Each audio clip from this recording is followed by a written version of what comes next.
राज्यात सर्वत्र पावसाला सुरुवात झाली आहे। नाशिक शहरासह जिल्ह्यातील अनेक भागांमध्ये पाऊस पडला, मात्र धरणांच्या पाणलोट क्षेत्रामध्ये अद्यापही पावसाची प्रतीक्षा आहे आणि त्यामुळेच नाशिककरांना भीषण पाणी टंचाईला सामोरं जाण्याची शक्यता आहे। नाशिक जिल्ह्यातील आजचा उपयुक्त पाणीसाठा हा केवळ आणि केवळ 5% येऊन ठेपलाय। आपण आता गंगापूर धरणामध्ये आहोत आणि गंगापूर धरणातला आजचा साठा हा 18% आलाय।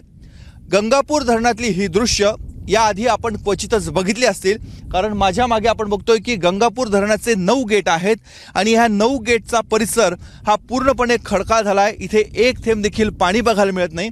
याच 9 गेटमधनं टप्प्याटप्प्यानं नाशिक शहरासह नाशिक जिल्हा, अहमदनगर आणि मराठवाड्याला पाण्याचा पुरवठा केला जातो। मात्र धरणांमधला पाणीसाठा हा दिवसेंदिवस झपाट्याने कमी होत चाललाय आणि म्हणूनच गंगापूर धरण हे आता कोरडं ठाक पडायला सुरुवात झालेली आहे।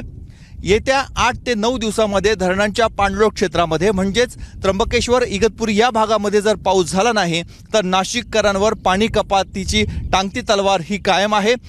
पाणी कपातीला नाशिककरांना सामोरं जावं लागू शकतं, कारण गंगापूर, मुकणे आणि दारणा या 3 धरणांमधून नाशिक शहराला पाण्याचा पुरवठा केला जातो। मात्र तीनही धरणांमधला पाण्याचा साठा हा हळूहळू कमी होत चाललेला आहे। यंदाच्या वर्षी जायकवाडीला नाशिक शहरामधनं, नाशिक जिल्ह्यामधनं मोठ्या प्रमाणामध्ये पाण्याचा पुरवठा करण्यात आला, त्यामुळे नाशिक महानगरपालिकेचं हक्काचं जे आरक्षित पाणी होतं त्याच्यामध्ये कपात करण्यात आली आणि त्याचाच परिणाम आता आपल्याला या धरणाच्या पाणीसाठ्यावर बघायला मिळतोय। त्यामुळे 8 ते 9 दिवसांमध्ये जर मुसळधार पर्जन्यवृष्टी झाली नाही, आता आपण जिथे उभा आहोत इथला पाण्याचा साठा जर वाढला नाही, पाण्याचा विसर्ग जर सुरू झाला नाही तर नाशिककरांना पाणी कपातीला सामोरं जावं लागू शकतं, कारण आजचा हा पाणीसाठा केवळ आणि केवळ 28 दिवस म्हणजेच जेमतेम 1 महिना पुरेल एवढंच पाणी सध्या नाशिक जिल्ह्यामध्ये आहे।